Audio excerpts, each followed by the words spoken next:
শক্নোতি হইব যঃ শোরুম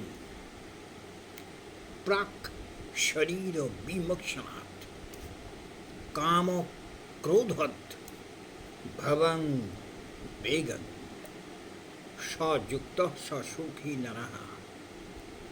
যিনি এই ম্যাটেরিয়াল জগতে, এই পার্থিব বস্তু জগতে ইহলোকে থাকিয়া দেহত্যাগের পূর্বকাল পর্যন্ত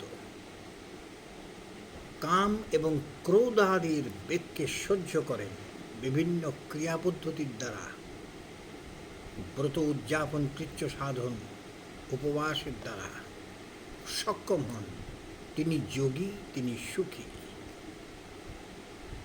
যার সুখ আছে তিনি অতি অবশ্যই যোগী পদবাচ্য। সুখ এমনটি হয় না, তার জন্য সঠিক শাস্ত্রীয় নির্দেশ মেনে চলতে হয়।